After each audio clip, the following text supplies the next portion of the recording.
Hello everyone, welcome back to my YouTube channel. আজকের ভিডিওতে আমরা জানবো পে স্কেল নিয়ে সরকার কোন পথে যাচ্ছে। সরকার কিন্তু ফাইনাল ডিসিশন নিয়ে নিয়েছে পে স্কেল নিয়ে, সেটি কি সেটাই জানবো এই ভিডিওতে।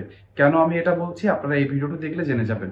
সরকারি চাকরিজীবীরা দীর্ঘ 11 বছর ধরে বঞ্চিত রয়েছে, আর বঞ্চনার শিকার হয়ে তারা পে স্কেলের জন্য আকুতি মিনতি করছেন। আশা করছি আল্লাহর রহমতে আমরা পে স্কেলের খুব কাছাকাছি চলে এসেছি। পে স্কেল সংক্রান্ত সর্বশেষ কি আপডেট আমার কাছে রয়েছে সেটি জানিয়ে দেবো এই ভিডিওতে। তাই বলবো ভিডিওটি না টেনে একদম শেষ পর্যন্ত দেখবেন।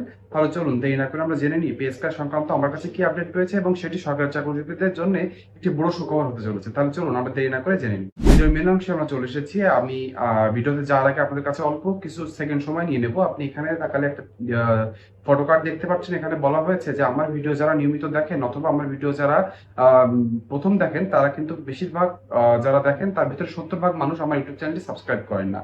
আপনাদের কাছে অনুরোধ থাকবে যারা আমার ইউটিউব চ্যানেলে ভিডিও দেখেন আর পে স্কেল সংক্রান্ত প্রত্যেক দিনের আপডেট নিউজ সবার আগে পেতে চান, তাহলে দয়া করে আমার ইউটিউব চ্যানেলটি সাবস্ক্রাইব করে দিবেন, ভিডিওতে একটি লাইক করে দিবেন এবং কমেন্ট বক্সে আলহামদুলিল্লাহ লিখতে ভুলবেন না। কারণ আমরা জানি মহান আল্লাহ চাইলে কিন্তু সবকিছু সম্ভব। তিনি তার দোয়াইতে কিন্তু পে স্কেল সরকারি চাকরিজীবীদের কাছে আসতে চলেছে। তাহলে চলুন সবাই আমরা আলহামদুলিল্লাহ লিখবো কমেন্ট বক্সে এবং চলুন আমরা জেনে নিই সর্বশেষ কি আপডেট রয়েছে। আমরা ভিডিও মেন অংশে চলে এসেছি। আমাদের আজকে টপিক হচ্ছে পে স্কেল বাস্তবায়ন এখন প্রায় দোরগোড়ায় চলে এসেছে। কেন আমি এটা বলছি তার সপক্ষে যুক্তি বলা হয়েছে। সরকার ইতিমধ্যে বড় বড় পদক্ষেপ নিয়েছে, অর্থাৎ নতুন নির্বাচিত সরকার পে স্কেল বাস্তবায়নের জন্য বড় বড় পদক্ষেপ নিয়েছে। তার ভিতরে সব থেকে বড় পদক্ষেপ 2 দিন আগে নিয়েছে, সেটি হলো 3টি বেতন কমিশনের সুপারিশ যাচাই করতে নতুন কমিটি গঠন করেছে। ঠিক শুনেছেন। আমরা জানি যে আমাদের অন্তর্বর্তীকালীন সরকারের আমলে 21শে জানুয়ারি কিন্তু আমাদের তৎকালীন যে প্রধান উপদেষ্টা ছিলেন ডক্টর মোহাম্মদ ইউনূসের কাছে আমাদের জাতীয় বেতন কমিশন 2025 একটি রিপোর্ট জমা দিয়েছিল।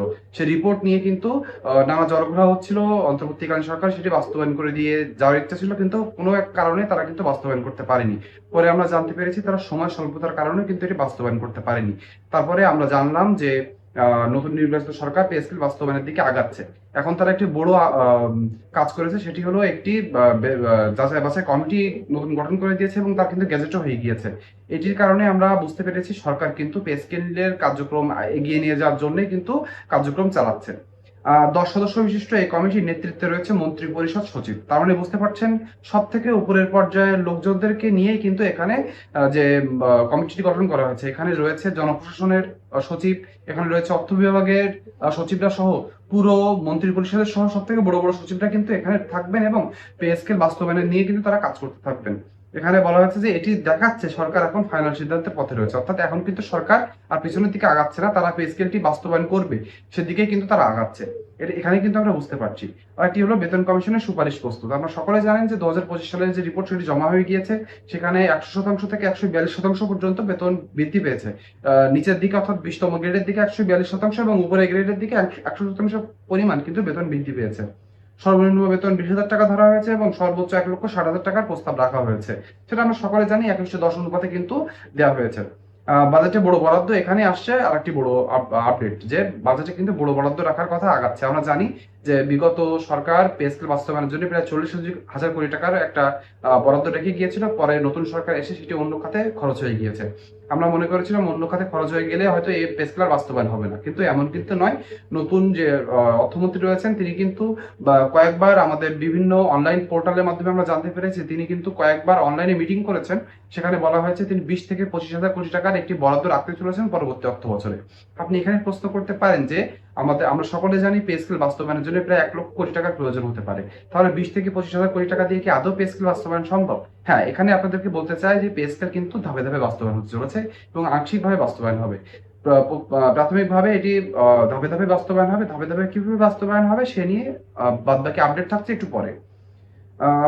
তারপরে বিষয় বলা হচ্ছে যে এটি বাস্তবায়নের জন্য অর্থনৈতিক প্রস্তুতির স্পষ্ট ইঙ্গিত পাওয়া গিয়েছে। বাজেট ঘোষণাও গুরুত্বপূর্ণ টার্নিং পয়েন্ট।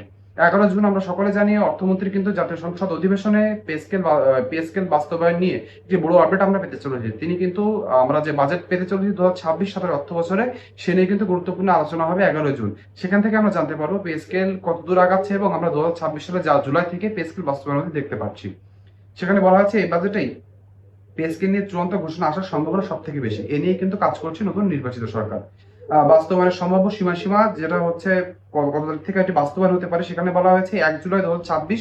এটি সম্ভাব্য সবথেকে ডেট আমরা যেটা পেয়েছি, সবথেকে গুরুত্বপূর্ণ বিষয় এটি যে ২০২৬ সালের ১ জুলাই থেকে আংশিকভাবে বাস্তবায়ন হতে চলেছে নবম পে স্কেলটি।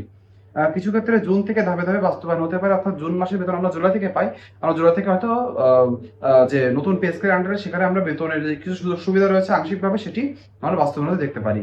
৩ ধাপে বাস্তবায়নের আলোচনা, অর্থাৎ আমরা একটু আগে বলেছিলাম যে ধাপে ধাপে কিভাবে বাস্তবায়ন হতে পারে তার একটি তথ্যচিত্র আপনাদেরকে জানাবো। এখানে বলা হচ্ছে একসাথে পুরোটা না নিয়ে ধাপে ধাপে বাস্তবায়নের পরিকল্পনা যাচ্ছে সরকার।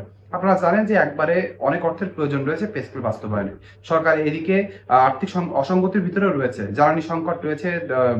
আমরা জানি যে বৈশ্বিক যে অবস্থা রয়েছে সেখানে অনেকগুলো অর্থ একবারে খরচ করা খুবই চাপ হয়ে যাবে এবং সরকারের কোষাগারে চাপ পড়বে। সেজন্য সরকার চেষ্টা করছে এটি ধাপে ধাপে বাস্তবায়ন করতে। সেদিকে দেখা যাবে সরকারি চাকরিজীবীরা একটি নতুন পে স্কেল বাস্তবায়নের অল্প সুবিধা পেলেও তারা কিন্তু এটি নিয়ে খুশি থাকবে। অন্যদিকে সরকারের কোষাগারে অনেক চাপ পড়বে না, এদিকে কিন্তু উইন উইন সিচুয়েশন হচ্ছে দুই জায়গায়। এতে সরকারের আর্থিক চাপ কমেছে, আপনাদেরকে জানালাম, কর্মচারীরা ধীরে ধীরে সুযোগ সুবিধা পাবেন। আপনাদেরকে স্পষ্টভাবে জানিয়ে দিই যে যতটুকু আমরা জানতে পারছি ইনসাইডার নিউজ হিসাবে, জুলাই ১ তারিখ থেকে হয়তো আমরা শুধু বেসিকটা, অর্থাৎ নবম পে স্কেল গ্যাজেট আকারে প্রকাশ হলে তার যে বেসিকটুকু রয়েছে তার সুযোগ সুবিধা আমরা পেতে চলেছি।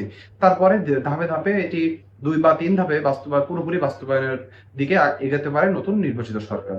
কর্মচারীদের উপরে চাপ ও আন্দোলন, বিভিন্ন সংগঠন দ্রুত বাস্তবায়নের দাবি জানাচ্ছে। আমরা জানি ১ মার্চ সহ মার্চের দ্বিতীয় সপ্তাহ থেকে কিন্তু আন্দোলনের একটি বড় ডাক রয়েছে। সরকার যদি পে স্কেল বাস্তবায়নে কোনো স্পষ্ট রোডম্যাপ না দেয় তাহলে কিন্তু সরকারি চাকরিজীবীরা আবার একসাথে হয়ে রাজপথে নামতে বাধ্য হবে এবং তারা চেষ্টা করছে যে সরকারের সাথে নেগোসিয়েশন করে কিভাবে কোনো আন্দোলন বা কোনো হার্ড লাইনে না গিয়ে কিভাবে পে স্কেল বাস্তবায়ন করা যায়। কিন্তু সরকার যদি এদিকে কর্ণপাত না করে এবং পে স্কেল বাস্তবায়নে কোনো রোডম্যাপ না দেয় তাহলে কিন্তু সরকারি চাকরিজীবীরা থেমে থাকবে না, এটা তারা জানিয়েছে। অর্থনৈতিক চ্যালেঞ্জ হচ্ছে বাস্তবায়ন অতিরিক্ত ১,০০,০০০ কোটি টাকার প্রয়োজন রয়েছে। অর্থনীতিবিদরা মূল্যস্ফীতি ও বাজেট ঘাটতির ঝুঁকির কথা বলেছেন। শেষ দিকে এসে আমরা জানবো যে সবকিছু মিলিয়ে আমরা পে স্কেল যে বাস্তবায়ন হচ্ছে তার স্পষ্ট ইঙ্গিত পেয়ে যাচ্ছি। সেটি হচ্ছে কমিশনের রিপোর্ট অলরেডি জমা পড়ে গিয়েছে, কমিশন গঠন করা হয়েছে তার যাচাই বাছাইয়ের জন্য এবং বাজেটের প্রস্তুতি চলছে। তার মানে আমরা বলতে পারি স্পষ্টভাবে যে পে স্কেল কিন্তু খুব সামনে আমাদের আসতে চলেছে। আপনারা অনেকে কমেন্ট করেন পে স্কেল আদৌ হবে কি হবে না, এখান থেকে আপনাদেরকে স্পষ্টভাবে জানিয়ে দিতে চাই পে স্কেল অবশ্যই হবে। সেটা একটু সময় সাপেক্ষ হতে পারে, জুলাই থেকে আমরা সুযোগ সুবিধা পেতে পারি, কিন্তু পে স্কেল হবে এটা কিন্তু মীমাংসিত বিষয়। পে স্কেল হবে কি হবে না এই বিষয় নিয়ে আমরা মনে করবো যে আর কেউ কোনো কথা বলবেন না।